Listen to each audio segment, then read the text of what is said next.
के लिए आए। यह समरसता का, सद्भावना का महापर्व हम खुशी से मनाएं। सभी के लिए यह संदेश है कि आज हम सब लोग मन के अंदर की कटुता, वैमनस्यता, विषमता से बाहर निकल करके समाज में समरसता स्थापित करने के लिए ये पर्व का ये संदेश लेकर के हम लोगों को आज ये पर्व मनाना है। आज यही इस पर्व का संदेश है, एकता, स्वतंत्रता, समानता रहे, देश में चरित्र की महानता रहे, ऐसा यह संदेश समरसता का, सद्भावना का हम लेकर जाएं। यही आपसे निवेदन करते हुए अपनी वाणी को विराम देता हूँ। सभी को होली की प्रार्थना शुभकामना देता हूँ। धन्यवाद। माननीय मुख्य अतिथि का उद्बोधन से पहले अवतरण होगा प्रवीण जी का। अवतरण के बाद माननीय मुख्य अतिथि का सबको उद्बोधन प्राप्त होगा।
नमः पार्वती पते।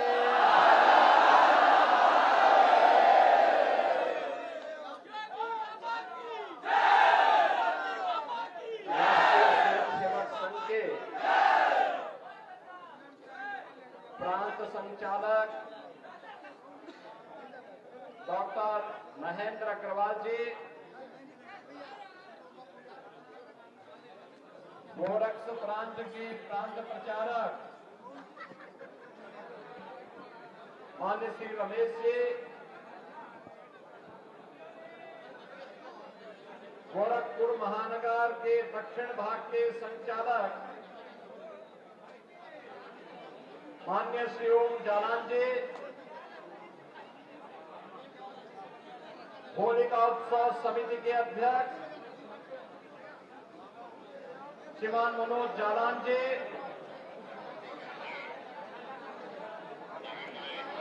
होलिका उत्सव समिति के इस शोभा यात्रा कार्यक्रम में अपनी शुभेच्छा प्रदान करने के लिए यहां पर उपस्थित जगत गुरु सतवा बाबा श्री संतोषाचार्य जी महाराज, कालीबाड़ी के श्री महंत श्री रविंद्र दास जी महाराज, माननीय सांसद श्री रविकिशन जी, महापौर डॉक्टर मंगेश श्रीवास्तव जी, राष्ट्रीय स्वयं सेवक संघ के सह विभाग संचालक श्रीमान आत्मा जी, होलिका उत्सव समिति के सभी पदाधिकारीगण, हजारों की संख्या में इस आयोजन में उपस्थित गोरखपुर के सभी उपस्थित बहनों और भाइयों, आज होली का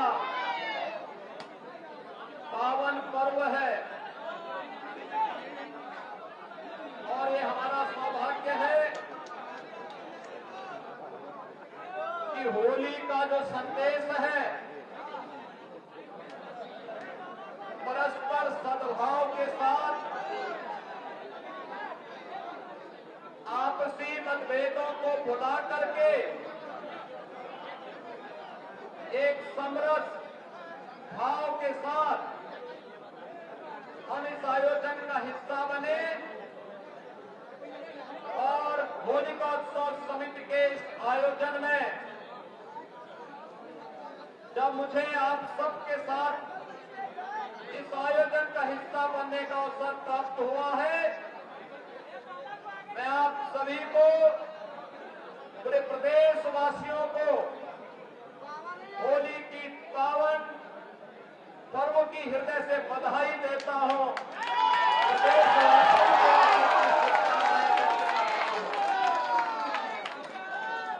बहनों भाइयों, पर्व और त्योहारों की ऐसी परंपरा दुनिया के पास किसी भी अन्य देश में, किसी भी अन्य जाति मत या मजहब के पास नहीं, जितनी समृद्ध परंपरा सनातन धर्म के पास है। सनातन धर्म की ताकत ही हमारी आस्था है और आस्था की आत्मा है हमारे पर्व और त्योहारों में। इन पर्व और त्योहारों के माध्यम से ही भारत आगे बढ़ता है। पूरे देश के अंदर उत्तर से दक्षिण तक, पूरब से पश्चिम तक वर्ष भर उत्साह और उमंग के साथ इन उत्सवों के साथ जुड़ने का अवसर भारतवासियों को प्राप्त होता है। और इसीलिए तो भारत की पौराणिक गाथा इस बात को कहती है कि दुर्लभम भारते जन्म मानुषम तत्र दुर्लभम, यानी भारत में जन्म लेना दुर्लभ है और उसमें भी मनुष्य के रूप में जन्म लेना और मनुष्य के रूप में भी सनातन धर्मावलंबी बनकर के जन्म लेना और भी दुर्लभ है। और ये आपने देखा होगा, जो लोग सनातन धर्म को कोसते थे, जो लोग कोसते थे, उन्होंने सनातन धर्म की भी और भारत की सामर्थ्य भी प्रयागराज महाकुंभ के माध्यम से देखी। 66 करोड़ से अधिक श्रद्धालु एक साथ एक घाट पर आकर के, त्रिवेणी के महासंगम में आकर के महास्नान का पुण्य का भागीदार बना है।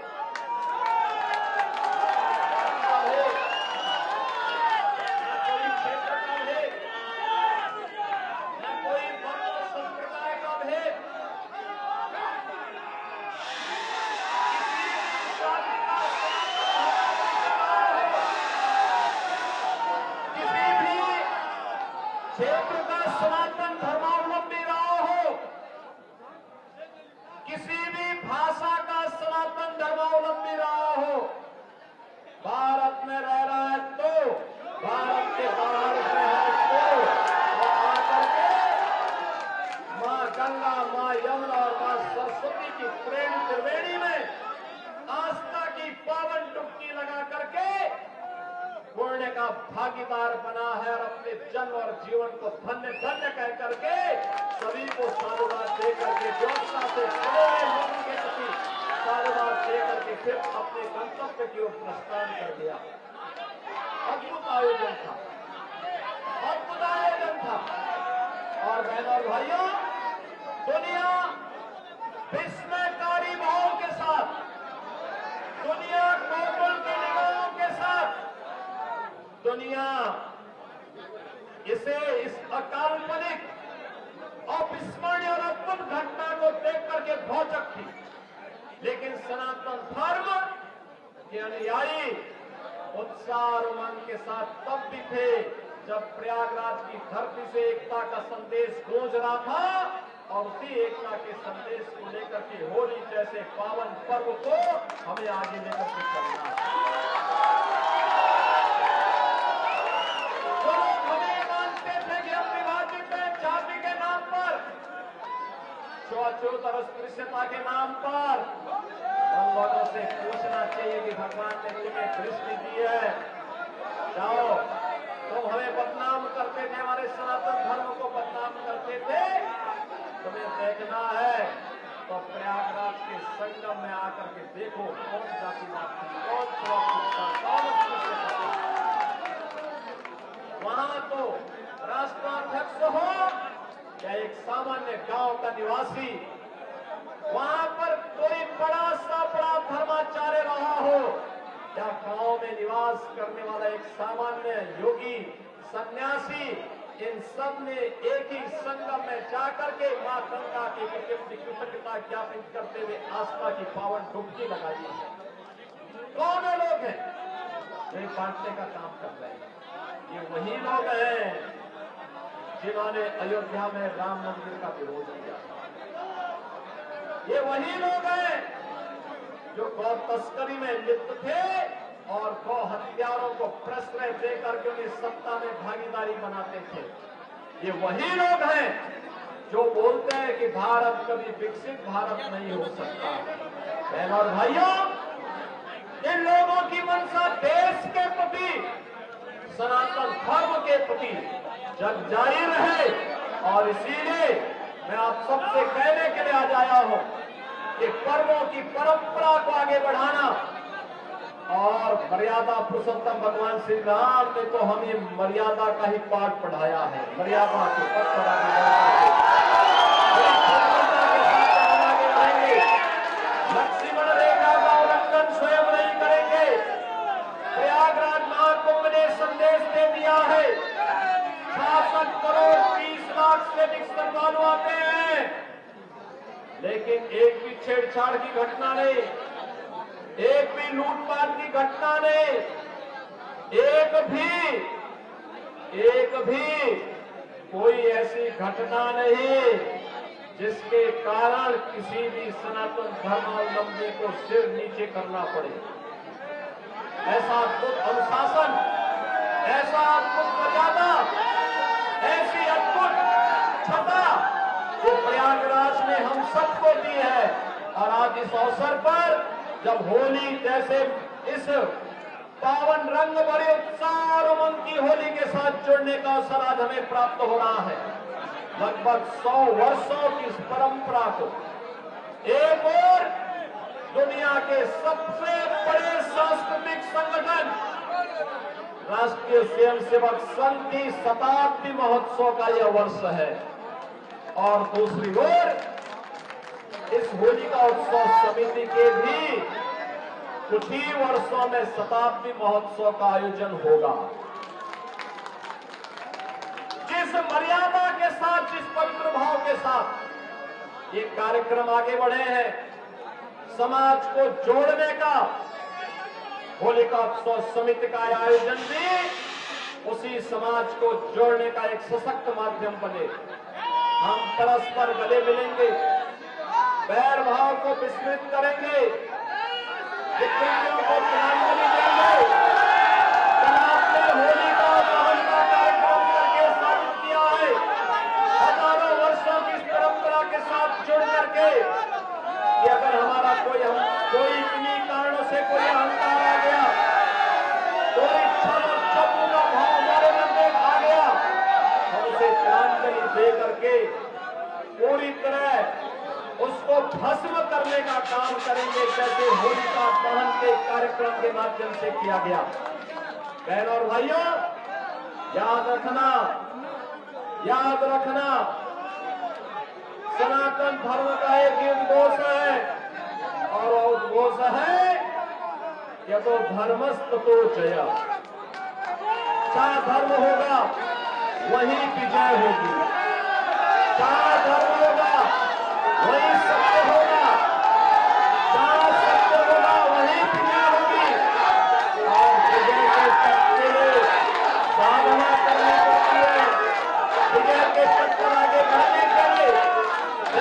परिश्रम करना पड़ता है। साधना जितनी कठिन होती है, सिद्धि उतनी ही बड़ी होती है, और उतनी बड़ी सिद्धि के लिए हमें आगे बढ़ना है। प्रधानमंत्री मोदी जी ने देशवासियों के सामने विकसित भारत का एक संकल्प दिया है।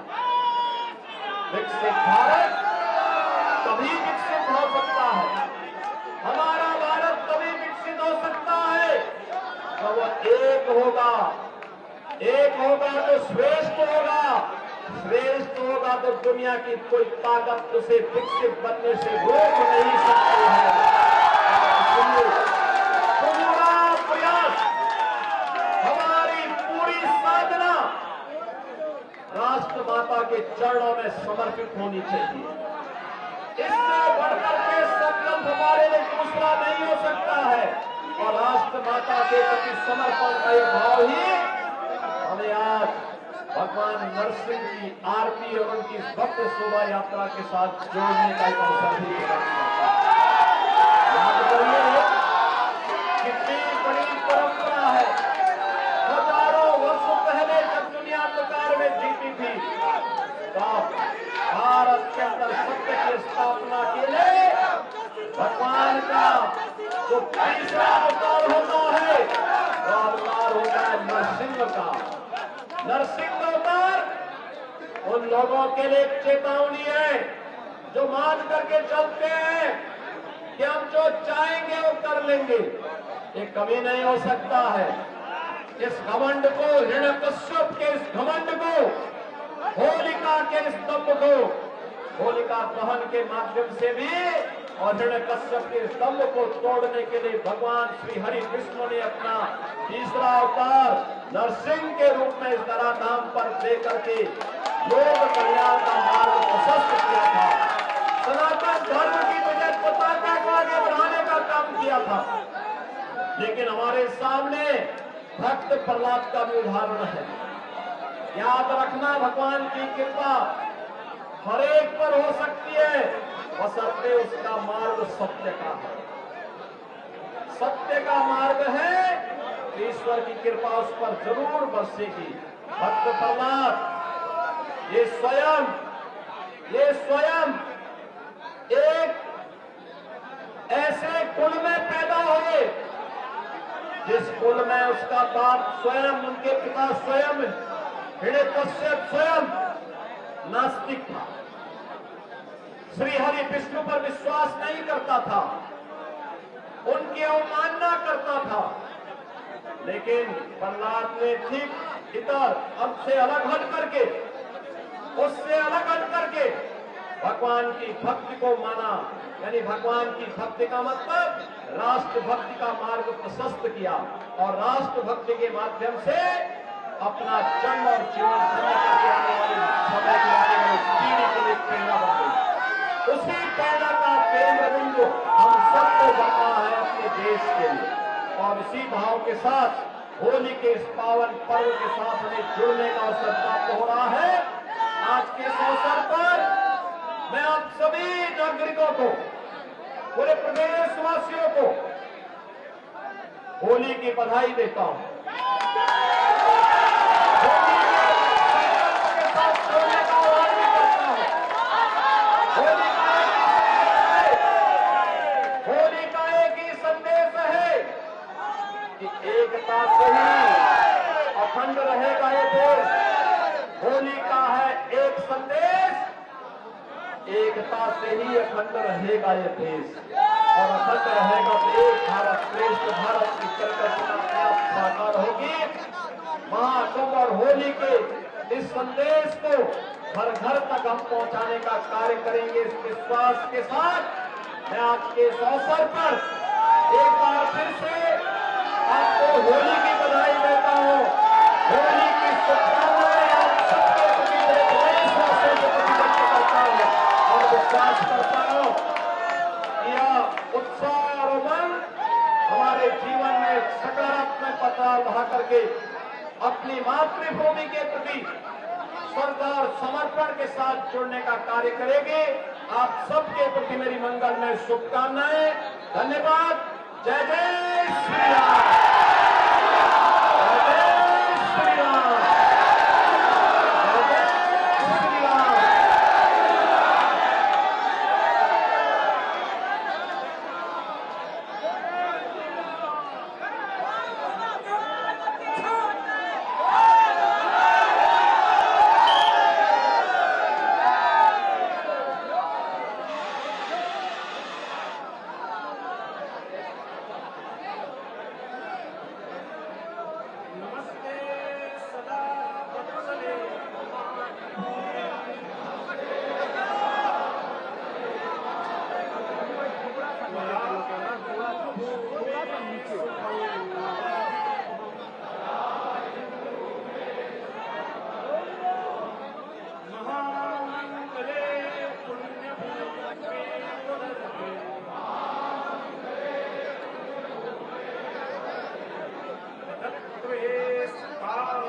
विश्वस्य देहि स सत्यम् शीलं जगद्येन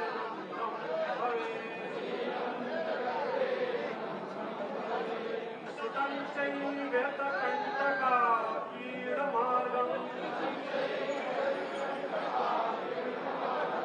स्वयं श्रीकृतन्नः कार्ये समुत्कर्षनिश्चयेन सस्यैकमुक्तम्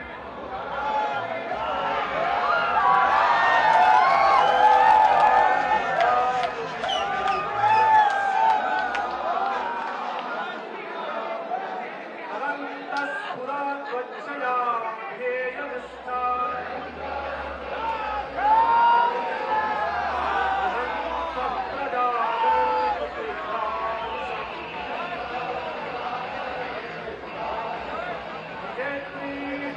संगता कार्य सत्य विधायास्य धर्मस्य संरक्षणम् परं वै भवन्ये तुमे तच्चराष्ट्रम् समर्था भवत्वासिता एषम्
आरती के लिए पूज्य महाराज जी प्राण राजकुमार रईस जी भगवान लक्ष्मी जी को अर्पण करेंगे। शेष हमारे अतिथि बंधु इसी मंच पर खड़े रहेंगे। शेष बंधु इसी मंच पर हम कहीं खड़े रहेंगे। मनोज जी आरती की व्यवस्था देंगे। आदरणीय मनोज जी।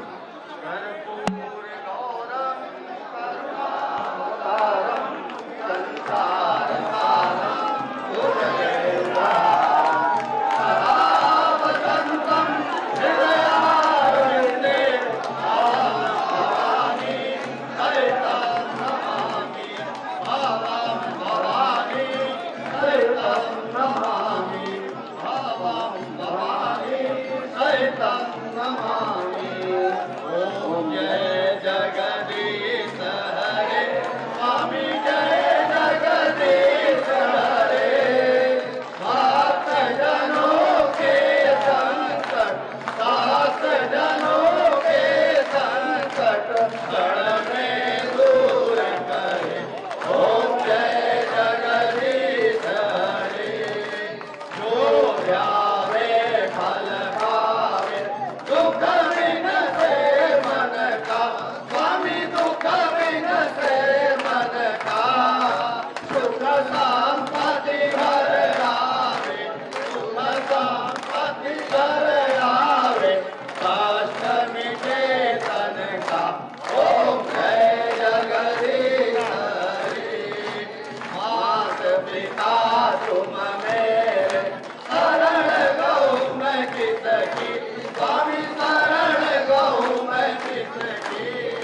अपने हाथ उठाओ, अपने